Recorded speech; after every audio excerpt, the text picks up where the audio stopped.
Spiritual tax நேயர்கள் அனைவருக்கும் வணக்கம். இன்னைக்கு நம்மளோட சுபாஷ் பாலகிருஷ்ணன் சார் தான் இணைஞ்சிருக்காரு. சார் வணக்கம் சார். வணக்கம். எப்படி சார் இருக்கீங்க? நல்லா இருக்கு. நீங்க எப்படி இருக்கீங்க? நல்லா இருக்கேன் சார். Thanks a lot. துலாம் பெண்கள் ராசிக்கு காதல் ரகசியம். First every love starts with an infatuation. இனக்கவர்ச்சியில தான் ஆரம்பிக்கும். மிச்சதெல்லாம் பொய். யாராவது சொன்னாங்கன்னா நான் காவிய தலைவன் காவிய தலைவி அப்பெல்லாம் யாராவது சொன்னாங்கன்னா அவங்கள மாறி பொய் சொல்றவங்க இல்லைன்னு அர்த்தம். எல்லா லவ்வுமே ஃபஸ்ட்டு ஒரு இன்ஃபேக்சுவேஷன், ஒரு இனக்கவர்ச்சியில் தான் ஆரம்பிக்கும். ஃபர்தர் டு தட் அது பிஹேவியரல் பார்த்து அப்படியே மனசில் அதுவாக பதிஞ்சு அப்படி அது ஸ்ட்ரென்தன் ஆகும். பட் பிகினிங் இதுதான் ட்ரிகர் பாயிண்ட்டு. ஏதோ ஒரு வகையில் ட்ரிகர் ஆகுது. அதாவது ஃபிசிக்கல் அப்பியரன்ஸோ அல்லது அவங்களுடைய ஸ்கில்லோ, ஒரு பாடகராக இருப்பார், ஒரு டான்ஸ் பண்ணுறவர். நான் துலாம் ராசி பெண்களுக்கு தான் சொல்கிறேன் இதெல்லாம். ஓகே, இவங்க லவ் பண்ணுற ஆள் யாருன்னு பார்த்தீங்கன்னா அவங்க ஏதோ ஸ்கில் இருக்கும், அவனுக்கு கலை நயம் இருக்கும். அந்த கலை நயத்தில் தான் உழுவுறது இவங்க. அட்ராக்ஷன் ஆளெல்லாம் பார்த்தீங்கன்னா யாருமே கல்யாணம் பண்ண மாட்டாங்க. ஆனால் இவங்க லவ் பண்ணுறாங்கன்னா பிகாஸ் அவர்கிட்ட ஏதோ ஒரு ஸ்கில் இருக்குது. அவர் டான்ஸரோ இல்லை அத்லெட்டோ கிரிக்கெட் பிளேயரோ எங்கோ ஒரு இடத்துல அவருடைய திறமை, நட, உட, பாவனையில் காலி. ஓகே. ஸோ இப்போ என்ன ஆகுதுன்னா ஃபஸ்ட்டு ஆரம்பமே எதுலன்னா ஏதோ ஒரு அப்பியரன்ஸில் இல்லை ஏதோ ஒரு ஃபேக்டரில் ட்ரிகர் ஆகிறது தான். அப்படி ட்ரிகர் ஆகும்போது பிஹேவியரல் குவாலிட்டிஸ் அப்படிங்கிறது பேக் ஸ்டாப் எடுக்கிறது. அப்போ அது காலப்போக்கில் நீங்கள் ஒருத்தரை இப்போ நல்லவர்னு நினச்சிட்டு பார்த்தீங்கன்னா அவர் செய்கிற எல்லாமே நல்லதாக தான் இருக்கும். லவ் பண்ணதுக்கு அப்புறமா 6 மாதம் கழிச்சு ஒருத்தனை கெட்டவன் முடிவு பண்ணிட்டீங்கன்னா அவன் மிகப்பெரிய நல்லது பண்ணியிருப்பான். அப்போ கூட அவன் கெட்டவனாக தான் தெரியும். இது விமன் சைக்காலஜி. இம்ப்ரெஷன் எப்போதுமே அது இம்ப்ரெஷனுங்கிறத விட நம்ம லைஃப்பில் இம்ப்ரெஷன் பேஸ் பண்ணி முடிவு எடுக்கக்கூடாது. லைஃபோட முடிவு இது, லைஃப் டைம் டிசிஷன் இது. துலாம் ராசி பெண்களுக்கு நீங்கள் இம்ப்ரெஷனை பேஸ் பண்ணி முடிவெடுத்தீங்கன்னா உங்கள் லைஃப் கம்ப்ரெஷன் ஆகிடும். நீங்கள் தெளிவாக நிதானமாக எது நிரந்தரம் அதை தான் நீங்கள் பேஸ் பண்ணணும். நிரந்தரமாக நிற்கக்கூடியது எதுன்னா, நீ கிளவி ஆயிட்ட, 72 வயசு, அவன் கிழவன் ஆயிட்டான், உன் கையை பிடிச்சிட்டு போய் உனக்கு சாப்பாடு ஊட்டி விடுறான்னா அதுதான் லவ். புரியுதா? இந்த முக அழகு, வசீகரம், இதில் இருக்கிறதெல்லாம் சீக்கிரமே போயிடும். கோடெல்லாம் வந்துடும், கண்ணா பின்னான்னு ஆகிடும், பைபாஸ் ரோடெல்லாம் வந்துடும் முகத்தில். ஆனால் அந்த அன்பு எப்படின்னா அவருக்கே முடியாது, ஆனால் அந்த அம்மா படுத்துருக்கும், அதை எடுத்துகிட்டு ஊட்டி விடுவார். துலாம் ராசி அன்பர்களுக்கு அந்த மாதிரி காதலன் வேணுமா, இல்லை நீங்கள் ஓன்னு ரூம்குள்ளே உட்காந்து ஜன்னலை பார்த்து அழுகிற காதல் வேணுமா? இதை தான் நீங்கள் தீர்மானம் பண்ணணும். ரகசியம் என்னென்னா சக்ஸஸ் பண்ணுறதுக்கு ஃபர்ஸ்ட் ஆஃப் ஆல் மயங்கர ஹேபிட்டை நிறுத்துங்க. மயங்கிறது is a weakness, it's not an strength. Perfect. நீங்கள் ரசிங்க, ஒருத்தன் பாடுறானா அதோடு நிறுத்திடணும். இவனை லவ் பண்ணலாம், இவனை இது பண்ணலாம் அப்படின்னு நினைக்கிறது தவறு. அங்கே தான் குடும்பம் நடத்துறதுங்கிறது வேற, ஸ்டேஜில் ப்ரோக்ராம் பண்ணுறதுங்கிறது வேற. நீங்கள் புரிஞ்சுக்கிட்டீங்கன்னா புரியுது சார். அன்றாடம் அந்த மூஞ்சியை பார்த்து அதை நீங்கள் பழகும் போதே ரொம்ப அழகா இல்லாதவங்களாம் ரொம்ப அழகாக தெரிவாங்க. நீங்கள் பழகும் போது டே டு டே அவரோட பிஹேவியர் பார்த்தீங்கன்னா இப்படிலாம் ஆம்பளைங்க இருக்காங்களா அப்படின்னு தோணும். ரொம்ப ரசிக்க ஆரம்பிச்சிருவாங்க. அது பெண்களுக்கும் உண்டு, ரொம்ப அழகாக இல்லாத பெண்ணும் தோணும். அது என்ன பிரச்சனைனா துலாம் ராசி பெண்களுக்கு இந்த எமோஷனலாக டிசிஷன் எடுக்கக்கூடாது. 1. செகண்ட், நீங்கள் ஒரு 50,000 ஆசையை மனசில் வச்சுட்டு எனக்கு காஸ்மெட்டிக்ஸே மாதம் 10,000 வேணும், அப்புறம் ஊருக்கு போகிறது, ட்ராவல் போகிறதுக்கு எனக்கு கொஞ்சம் வேணும், இதெல்லாம் பண்ணிங்கன்னா உங்களுக்கு செட் ஆகாது. நீங்கள் ரொம்ப செலவு கொடுக்குறீங்க உங்கள் லவ்வருக்கு. அவனை சும்மாவே கூட்டு போய் 5 ஸ்டார் ஹோட்டலில் பில்லை போடுறது. ஈக்குவல் ஈக்குவல் ஈக்குவல்னு பெண்கள் ஆண்களை சொல்லிட்டு, புரியுதுங்களா? எதெல்லாம் ஈக்குவல்னு அது ஒரு டபுள் ஸ்டாண்டர்டு. ஹோட்டலில் போய் சாப்பிட்றதில்ல பில்லு கட்டுறது ஆணு, வெளியில் போய் எதாவது ஸ்பெண்ட் பண்ணி ஷாப்பிங் பண்ணால் பில்லு கட்டுறது அவன். ஆனால் நானும் அவனும் ஈக்குவல். இது உலகத்தில் எந்த ஊரில் நியாயம் கண்டுபிடிச்சாங்கன்னு தெரியல. இது துலாம் ராசிக்கு சொல்லக்கூடிய காரணம் தராசு தான் இவங்க சிம்பல். சனீஸ்வரன் தர்மகாரகன் உச்சம் பெறக்கூடிய இடம். ஆனால் நீங்கள் பண்ணுற விஷயங்கள் அந்த சனீஸ்வரனுக்கே சிலது பிடிக்கல. அப்போ இவங்களுக்கு பொருந்துற ராசிகள், பொருந்தாத ராசிகள், இவங்களுக்கு பொருந்தக்கூடிய ராசிகள் அப்படின்னு நம்ம எடுத்தோம்னா முக்கியமாக இவங்களுக்கு பொருந்தக்கூடியது மிதுனம் அண்ட் கன்னி பொருந்தும், கண்டிப்பாக பொருந்தும். இவங்களுக்கு அடுத்தது பொருந்தக்கூடிய ராசிகள் அப்படின்னு எடுத்தோம்னா மீனம் ஓரளவுக்கு பொருந்தும். ஓகே. இந்த 3 ராசிகள் ரொம்ப பொருந்தும். பொருந்தாத ராசிகள்னு எடுத்தோம்னா நம்பர் 1ல் இருக்கிறது மேஷம்.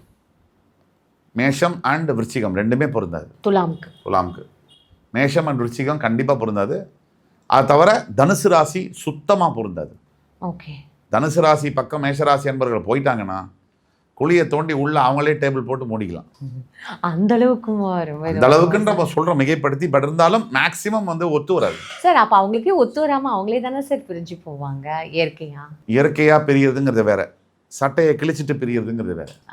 சரி சார். டீசெண்டாக இது மாதிரி ஒத்து வரல, நம்ம பழகணும், பட் ஸ்டில் இது 2 பேருக்கும் சூட்டபிள், 2 பேருக்குமே நல்லது இல்லை லாங் டேர்மில் அப்படின்னு ஒரு பேசி பிரியறதுங்கிறது வேற. இன்னைக்கு இருக்கிற பிரேக்கப்லாம் அப்படி நடக்குது இல்லையே. ஒரு பொண்ணு ஒரு பையனை பிரேக்கப் பண்ணுறான்னா துலாம் ராசியில் இன்னைக்கு அவனை வச்சு செஞ்சுட்டு தான் நான் அடுத்தது அப்படிங்கிறதான பிரேக்கப் நடக்குது. அவன் வீட்டெல்லாம் பரப்பி விடு, எல்லாருக்கும் சொல்லி விட்டுரு, இன்ஸ்டாலெல்லாம் போட்டுரு, அடுத்தது எவனோ அவளை லவ் பண்ணாமல் பண்ணி விட்டுரு, அப்புறம் நான் பிரேக்கப் பண்ணிக்கிறேன். Vengeance based breakup. Fine sir. உண்மையாகவே இப்போ இது வந்து நிறைய ஒரு புரிதல் ஏற்பட்டிருக்கும்னு நான் நினைக்கிறேன் சார் இதை பார்த்துட்டு.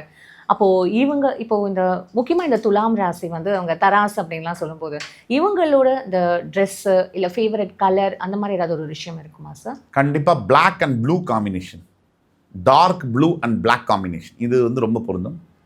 இதை விட்டுட்டோம்னாக்க பீகாக்கில் ஃபெதரில் வந்து ஒரு க்ரீன் இருக்கும், அந்த க்ரீன் கலர் ரொம்ப ஒத்து வரும். உண்மையாகவே ரொம்ப அழகாக தெளிவாக ஒரு புரிதல் ஏற்பட்டிருக்கும் நான் நினைக்கிறேன் சார். அவங்க எங்கே தப்பு பண்ணியிருப்பாங்க அப்படின்னுட்டுன்னு. ஏன்னா நிறைய பேருக்கு தப்பு சுட்டி காட்டி அதை புரிஞ்சுக்கிற அந்த தன்மை தான் இல்லாமல் போயிருக்கும்.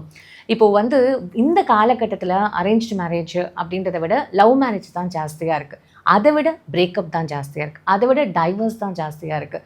ஸோ இப்போ இந்த விஷயங்களுக்கு நீங்கள் பெண்களுக்கு ஏதாவது ஒரு அட்வைஸ் சொல்லணும், இல்லை இது மாதிரியான ஒரு விஷயங்கள்லாம் நீங்கள் ஃபாலோ பண்ணுங்க அப்படின்னா ஒரு ஜோசியராக நீங்கள் என்ன சார் சொல்லணும்னு நினைப்பீங்க? அதாவது நம்ம லைஃப்பில் அப்பாவையும் அம்மாவையும் நம்ம செலக்ட் பண்ண முடியாது, குழந்தைங்க பிறக்கக்கூடிய குழந்தைங்களும் நம்ம தேர்ந்தெடுக்க முடியாது, நம்ம நண்பர்களையும் நம்மளோட காதலி மட்டும்தான் நம்ம செலக்ட் பண்ண முடியும்ன்றது.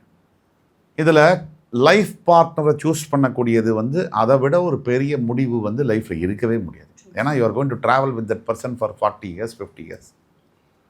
அப்போது ஏதோ ஒரு இனக்கவர்ச்சியிலையோ அழகு பேஸ் பண்ணியோ ஒரு அட்ராக்ஷன் பேஸ் பண்ணியோ நீங்கள் செலக்ட் பண்ணிங்கன்னா அதோடைய வேலையை நீங்கள் 50 வருஷம் கொடுக்க வேண்டியது.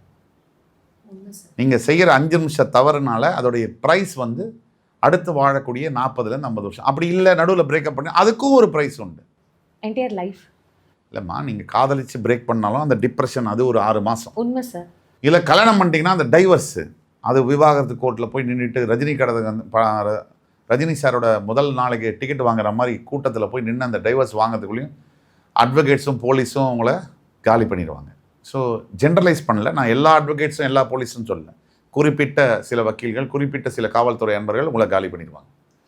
இப்போது ஒரு குடும்பத்துக்குள்ளே இல்லை லவ்னே ஆரம்பம், லவ்வுக்குள்ளே தேர்டு பர்சனை நீங்கள் கொண்டு வந்தீங்கன்னா நீங்கள் லவ் பண்ண தகுதியற்றவர்கள். நீங்கள் ஒரு அடல்ட்டு 18 years ஆன அடல்ட்டு நீங்கள் 3வது மனிதரை உங்கள் காதலுக்குள்ளே கொண்டு வந்தீங்கன்னா பெட்டர், உங்களுக்கு லவ்வே வேணாம், சும்மாவே இருங்க. நீங்கள் லவ் பண்ணி என்ன சாதிக்க போகிறீங்க?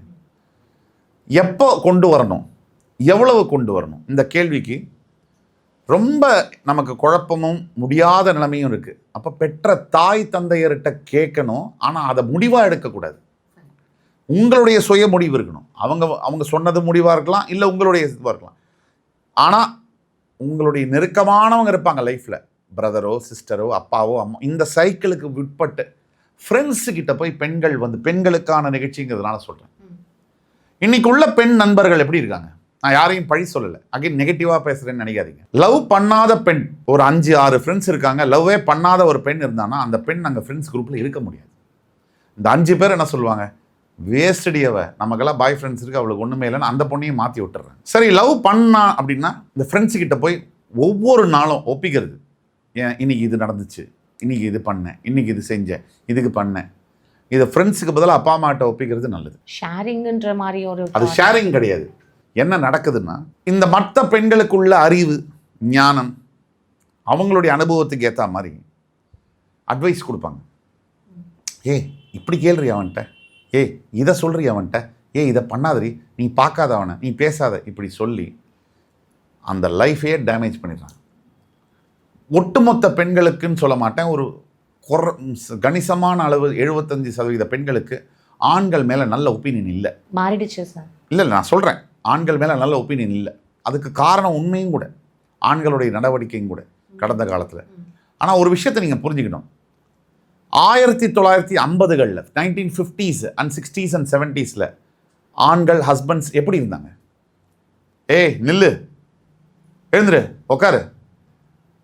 அப்போ டைவர்ஸ் கம்மி. ஆனால் இன்னைக்கு 1990, 2000, 2010s ஹஸ்பண்ட்ஸ் எல்லாம் எப்படி இருக்காங்க? மாலில் வந்து கூடையை தள்ளிட்டு போகிறான், 2 குழந்தைய தூக்கிட்டு இருக்கிறான், பேகை போகிறான், சம்பாதிக்கிறான், ஏடிஎம் மாதிரி பண்ணுறான். ஆனாலும் விவாகரத்துகள் குறையில அதிகமாக இருக்கு. அப்போ நீங்கள் பெண்கள் என்ன திருப்பியும் பழைய காலத்துக்கே போகணுன்ற மாதிரி? பழைய காலத்துக்கு போக சொல்லமா, புது காலத்துக்கும் போக சொல்லலை. எந்த காலத்துக்குமே பெண்களை சொல்கிறதுக்கு நமக்கு உரிமை கிடையாது. நாம் வந்து ஒரு கைடன்ஸை தான் கொடுக்க நினைக்கிறோம். நாம் வந்து என்ன நினைக்கிறோம் அப்படின்னா, பெண்களுடைய பார்வை அபவுட் ஆண்கள் அண்ட் இந்த உறவு அது மாறி இருக்கு, நிறைய மாறி இருக்கு, வாஸ்ட் டிஃப்ரென்ஸ் இருக்கு. முன்னாடிலாம் பெண்கள் வந்து ஆண் ஆதிக்கத்தை வந்து பொறுத்துட்டு இருந்தது, அதுவும் தப்புங்கிற. இன்னைக்கு ஆணை ஆதிக்கம் பண்ணுறது அதுவும் தப்புங்கிற. சம்வேர் இந்த பிஸ்னஸில் மிடில் பாயிண்ட்டை ரீச் பண்ணணும். சார், உண்மையாகவே ஒவ்வொரு ராசிக்கும் ரொம்ப அழகாக நீங்கள் வந்து புரிதலை கிரியேட் பண்ணியிருக்கீங்க. அதுவும் பெண்களுக்கு எக்ஸ்க்ளூசிவாக எந்த மாதிரியான ஒரு விஷயங்கள் அவங்க வந்து முடிவு எடுக்கணும், தீர்மானம் எடுக்கணும், எப்படி அவங்கள அடாப்ட் பண்ணிக்கணும், எங்கே அவங்க தப்பு பண்ணுறாங்க அப்படின்றத நீங்கள் ரொம்ப சுட்டி காட்டி ரொம்ப அழகாக எக்ஸ்பிளைன் பண்ணியிருக்கீங்க. ஸோ இந்த நேரத்துக்கும் உங்களோட விரிவான இந்த விளக்கத்துக்கும் நான் நன்றியை தெரிவிச்சுக்கிறேன். நன்றி சார். நன்றி, வணக்கம்.